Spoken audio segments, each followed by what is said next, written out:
रमा हुआ है। अब सुरेंद्र आए आके आंख के सामने, अरे आंख तो है पर हाथ नहीं दिख रहा। कब दिखेगा? जब इंद्रियों के साथ मन जुड़ेगा। जब इंद्रियों के साथ मन जुड़ेगा तभी इंद्रिय काम करेगी। बात समझ रहे हैं? जब सेना के साथ सेनापति होगा तभी सेना मूवमेंट करती है। इसका मतलब यह है कि मन के आदेश पर या मन के अनुशासन पर ही इंद्रियां काम करती हैं। वरना सैनिक हाथ में गन लेके खड़े रहेंगे, लेकिन कमांडर जब तक आदेश न दे, एक एक गोली का हिसाब देना पड़ता है, सही की गलती हो। तो सत्संग यही है, सत्य का अनुभव करना, सत्य को स्वीकार करना। अच्छा, सत्य को स्वीकार करने में थोड़ी कठिनाई आती है, साहस होना चाहिए सत्य को बोलने का, सत्य को सहने का, सत्य को स्वीकार करने का। क्योंकि झूठ बोलना आसान होता है, पर यकीन मानिए एक झूठ को छिपाने के लिए 1000 झूठ बोलेंगे फिर भी वो छिपता नहीं है। एक झूठ को छिपाने के लिए 1000 झूठ का आसरा लेना पड़ेगा, फिर भी वो कभी न कभी तो प्रकट। और सत्य का फायदा ये है कि सत्य को व्यक्ति तुरंत स्वीकार तो नहीं करेगा, हो सकता है विरोध करे, पर अंततोगत्वा उसको स्वीकार मजबूरी में करना ही पड़ेगा। बुखार है, ना इंजेक्शन नहीं लगवाएंगे, ठीक है मत लगवाओ, लेकिन 2 दिन 4 दिन जब बुखार से पीड़ित हो गए, अरे मर जाएंगे, कुछ और करो भैया, डॉक्टर साहब एगो नहीं 4 गो इंजेक्शन लगाओ बाकी जान बचा लो। बोलो सही कह रहे कि गलती? तो सत्य थोड़ा कड़वा भले होता है, लेकिन अंततोगत्वा उसका परिणाम सुख होता है। अच्छा, एक चीज और है, सत्य को भी संवरण की जरूरत है। संवरण की मतलब सहज शब्दों की जरूरत है। कटु सत्य मत बोलो। शास्त्रों में कहा गया है सत्यम ब्रयात प्रियम ब्रयात, न ब्रयात सत्यम अप्रियम। सत्य बोलो, प्रिय बोलो, पर ऐसा सत्य जो किसी को चुभे, जो किसी के हृदय को आहत कर दे, जो किसी के हृदय को विदीर्ण कर दे, जो किसी के अंतःकरण को छत विछत कर दे। ऐसा सत्य बोलना अपराध है, नहीं बोलना चाहिए। और हमसे अनजाने में दिन भर में कितना अपराध होता है। कभी कभी हम सत्य बोलते हैं, पर ऐसा सत्य, कटु सत्य, कड़वा सत्य बोल देते हैं जिससे सामने वाले के हृदय को चोट पहुंचती है। और हर हृदय में परमात्मा ही तो है, कौन है दूसरा? अभी कुछ दिन पहले की बात है, सुरेंद्र शायद हमने ये चर्चा किया होगा आपसे। एक बार हम अपने गांव पर गए थे, तो एक मिट्टी का नाला था, उसको साफ किया गया था।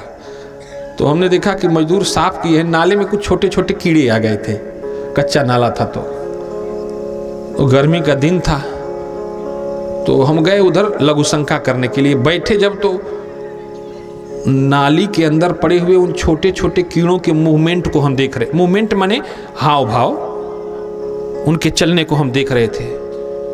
तो अब हमारा रोआ फूट गया। हम कह रहे, मतलब पानी के अंदर जो कीड़े हैं वो तो जिंदा हैं, पर फावड़े से जो मिट्टी निकाल के नाला साफ किया गया है, तो इसमें तो बहुत सारे कीड़े बाहर आए होंगे। अब जो बाहर आए होंगे वो सूर्य की तपिश को बर्दाश्त कर पाए होंगे। तो कई बार हमसे अनजाने में भी अपराध बनते हैं और हमको कष्ट मिलता है, तो हम कहते कौन अपराध किए।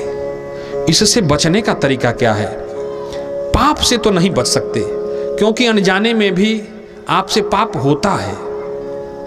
तरीका यह है कि उसके एवज में आप जानकारी में पुण्य कितना अधिक से अधिक कर सकते हैं, ताकि उस पाप को पुण्य से बैलेंस कर सकें। क्योंकि आपको दंड तब मिलता है जब पुण्य के एवज में आपके खाते में पाप ज्यादा बढ़ जाता है। आप समझ रहे हैं हम क्या कर रहे हैं ना?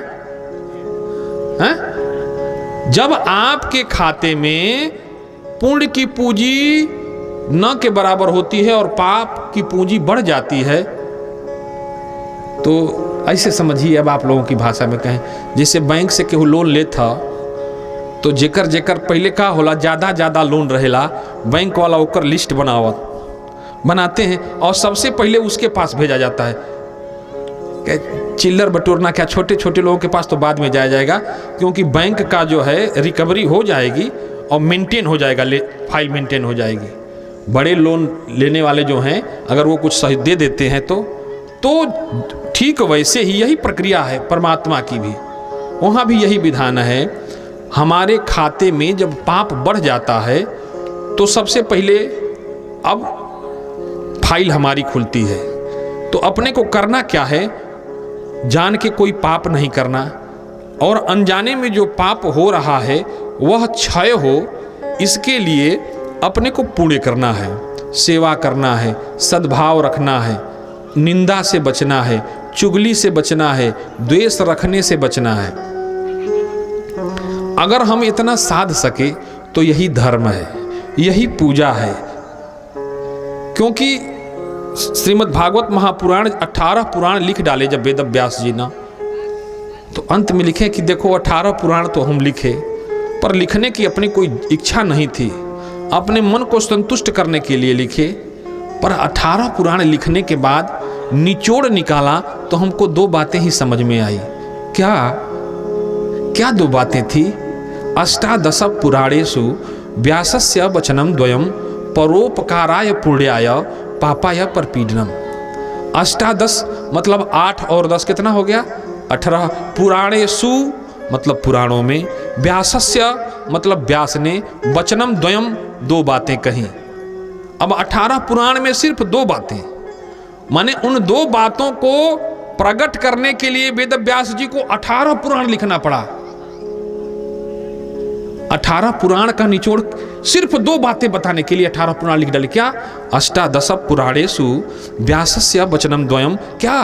परोपकाराय पुण्याय, दूसरे का परोपकार करने के समान पुण्य, और पापाय परपीडनम, और दूसरे को सताने के समान पाप इस दुनिया में कोई नहीं है। तो हमको अपने कर्म से, मन से, वचन से, व्यवहार से बचाना है कि हमारे वाणी से किसी को चोट न पहुंचे, हमारे कर्म से किसी को चोट न पहुंचे, हमारे वचन से किसी को चोट न पहुंचे, हमारे आचरण। अगर हम अपने पर काम करते हैं ना, यकीन मानिए हमको किसी के पीछे नहीं दौड़ना पड़ेगा, किसी के पीछे नहीं।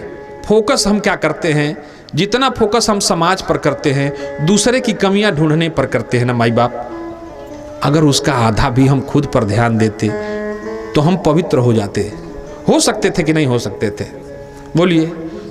तो हम लोग दूसरे की कमियां निकालने में लगे रहते हैं। अच्छा, सुरेंद्र आकर के बोले कि गुरुजी जरा ये 36वां मानवता अभ्युदय उत्सव मनाया जा रहा है तो इसके विषय में भी बोल दीजिए। हमने कहा कि देखो बात समझो, यह 36वां हो या 3600वां हो, यह तब तक अधूरा है। देखो, माँ तब तक पूर्ण नहीं होती जब तक वात्सल्य प्रदान करने वाला उसको कोई पुत्र न प्राप्त हो जाए, तब तक माँ बांझ कही जाती है। शिष्य गुरु तब तक पूर्ण नहीं होता जब तक कोई पात्र शिष्य न प्राप्त कर ले। और मानवता अभ्युदय उद्देश्य तब पूरा होगा जब एक व्यक्ति के अंदर मानवीय गुण का सृजन हो जाए, एक व्यक्ति को देख के ये लगे कि हाँ, ये एक बंदा ऐसा है जिसको कहा जा सकता है कि ये वास्तविक मनुष्य है, ये मनु का वंशज है, ये है। लेकिन अगर मानव स्वरूप है और मानवीय गुण नहीं है माई बाप, तो हम कैसे कहें कि मानव है? अच्छा, मिर्ची के अंदर गुण होता है, मिर्ची तो कभी अपना स्वभाव नहीं बदलती।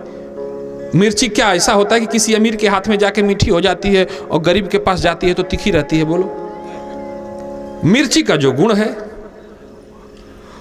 वह व्यक्ति को देख के तो नहीं बदलती, मौसम को देख के भी नहीं बदलती। ऐसा होता है क्या कि गर्मी में ज्यादा तीखी हो जाएगी और बरसात आए तो मीठी हो जाएगी?